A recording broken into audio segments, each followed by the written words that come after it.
ओम गजाननं भूतगणाधिसेवितं कपितजम्बूफलचारुभक्षणम् उमासुतं शोकविनाशकारिकं नमामि विघ्नेश्वरपादपङ्कजं श्रीमन्महागणाधिपतये नमः।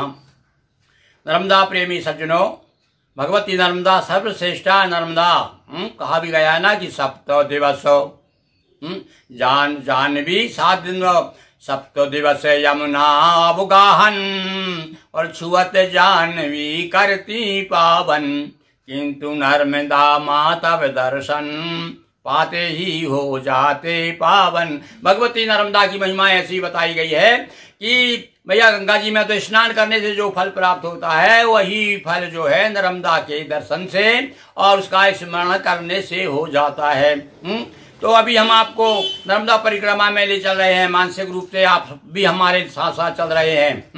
और अब हम जो है कल आपके सामने हमने आपकेश्वर के बाद में केदारेश्वर के दर्शन कराए, और केदारेश्वर से आगे हम जब चलते हैं तो कौन कौन से गांव आते हैं। उससे नख गांव में था केदारेश्वर, इसके बाद में चूड़ेश्वर गांव, तिलकवाड़ा और मणीश्वर गांव, बासड़ा से आगे बासड़ा गांव है। ये छोटे छोटे गांव हैं जिनका भी वर्णन हम आपको बताते जा रहे हैं साथ साथ में। तो ये तो जो गांव जो है, क्या नाम गांव का, बासड़ा। यहाँ पर इससे थोड़े आगे और चलेंगे तो अगस्तेश्वर तीर्थ है। अब चलिए साहब, अभी हम बात कर रहे थे स्वयं भगवान केदार आए हुए थे। अब जो है भगवान के जो भक्त हैं, जो संत हैं, जो ऋषि मुनि हैं, उनके बारे में अगस्त ऋषि की चर्चा करते हैं। अगस्त ऋषि की महिमा तो बड़ी विचित्र है भाई। कहते हैं उत्तर से लेकर के दक्षिण में जाकर के उन्होंने आर्यावर्त की यानी हमारे जो है सनातन धर्म की अलग जगाई, वहाँ दक्षिण में जाकर के प्रचार किया था अगस्त ऋषि ने। और अगस्त के बारे में तो आप जानते ही हैं कि कहाँ कुंभज, कहाँ सिंधु अपारा सोखेऊ। संसार में जो है, संसार में ये बात बड़ी प्रचलित है कि अगस्त जी ने 3 चुल्लू से समुद्र को पान कर गए थे। तो वही अगस्त की कथा हम आपको सुना रहे हैं। कहा बिंध ने सूर्य से 2 पर कम्मान, जैसे कीन सुमेर की तुमने सूरज भान। हे सूर्य, देखो अब यहाँ पर कथा कौन सी आ गई। कहा बिंध ने सूर्य से, विंध्याचल पर्वत कहते हैं कि सूर्य भगवान जो है सुमेर पर्वत की जो है परिक्रमा देते रहते हैं। तो विंध्याचल के मन में आया कि मैं किसी से कम हूं क्या। देखिए ये भावना तो हर व्यक्ति में आती है। हर आदमी अपने आप को, कहते हैं ना, अपने आप को कोई किसी प्रकार से कम नहीं समझता।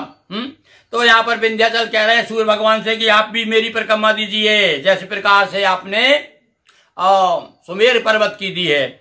कहा बिंद ने सूर्य से 2 पर कम्मान, जैसे कीन सुमेर की तुमने सूरज भान। तो विधिया देश नहीं विंध्याचल, अतः तुम्हारी मनसा निसुफल। भगवान सूर्य कह रहे हैं, अरे विंध्याचल, ये भैया विधि का विधान नहीं है। ब्रह्मा जी ने मुझे आदेश नहीं दिया है कि मैं इस प्रकार से घूमते हुए उधर आ जाऊं तुम्हारे पास, है इसलिए तुम्हारी मनसा निष्फल है, तुम्हारी कामना मैं पूर्ण नहीं कर सकता। विधि आदेश नहीं विंध्याचल, अतः तुम्हारी मनसा निष्फल। करने हित सुमेर की समता, बिंद बढ़ा देखो मम क्षमता। और भैया जो है विंध्याचल भी बड़ा अभिमानी था। कहला अच्छा मैं समझ गया सूर्य भगवान, क्योंकि सुमेर जरा ऊंचा है ना, इसलिए तुम उसकी परिक्रमा देते हो, मैं भी किसी प्रकार से कम नहीं हूं। और भैया विंध्याचल ने अपनी ऊंचाई बढ़ाना शुरू कर दिया, और जो बढ़ने लगे पर सारे लोग घबरा गए, अंधेरा हो जाएगा भाई उसके आसपास, उधर सारा संसार विंध्याचल के ओट में हो जाएगा। जो जितना भी क्षेत्र आता है वो सब। अब तो घबरा गए। तब क्या हुआ देखिए अब आप। तब बढ़ते बढ़ते देख स्वयं विधि आए, सातो अगस्त बिंद गुरु लाए। अब विधाता ने सोचा, ब्रह्मा जी ने सोचा कि भैया इसका कुछ इलाज करना पड़ेगा। ये तो भैया अब देखो भैया, किसी छोटे को, छोटा जब बड़ा अपने आप को बड़ा दिखाता है ना, तो उससे भी बड़े को साथ में लाना पड़ता है उसके। तो ब्रह्मा जी ने बड़ी चतुराई से काम लिया कि ऐसा करते हैं। अब ये वैसे तो मानेगा नहीं, इसके गुरु है अगस्त ऋषि विंध्याचल के, चलो गुरु जी को साथ ले चलते हैं, देखे बेटा कैसे नहीं मानता।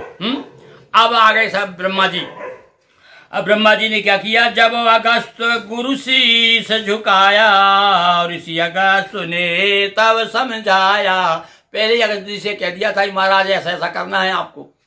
कथा आती है कि जो ही प्रणाम किया विंध्याचल ने, ऊंचा उठ रहा था ना, और झुका वो, तो हाथ रख दिया अगस्त जी ने सर पे और कह दिया कि ऐसे ही रहना भाई, ऐसे ही झुका रहना, मैं जरा आता हूँ, घूम घाम के आता हूँ बाहर। और कहाँ चले गए, कहते दक्षिण दिशा चले गए अगस्त जी, वो फिर लौट कर नहीं आए। तब से विंध्याचल जो वैसे ही झुका हुआ है, वैसे ही बढ़ा हुआ है। मतलब वो आगे उसकी प्रगति रुक गई, आगे नहीं बढ़ा, वो ऊंचाई नहीं हुई उसकी ज्यादा। तो जब अगस्त गुरु शीस झुकाया और इसी अगस्त ने तब समझाया, रहिए इसी तरह से झुक कर और जब तक मैं न आऊं लौट कर, जब तक मैं लौट के नहीं आता हूं तब तक तू इसी तरह से रह, इसी अवस्था में, इसी दशा में। ऐसा कह के अगस्त जी दक्षिण दिशा चले गए। इसी समय ऋषि ने कर पूजन और शिव जी का कीना स्थापन। और भैया नर्मदा किनारे जो पहुंच जाता है तो भगवान शिव जी का स्मरण तो जरूर ही आता है। आपने देखा घाट घाट पर शिवलिंग बने हुए हैं, तो लोग जब स्नान करते हैं वह लोटा जल लेकर के शिव जी पर चढ़ाते हैं।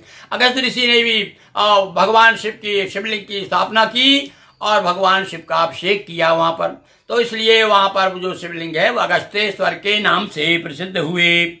नाम अगस्तेश्वर हुआ तीरथ रेवा धाम, कहे नरमिंदे हर सभी यही करे विश्राम। उमापति महादेव की जय, हरा हरा नर्मदे हर। दोस्तों वीडियो को लाइक करें, शेयर करें, चैनल को सब्सक्राइब कर घंटी की बटन दबाएं। बहुत बहुत धन्यवाद।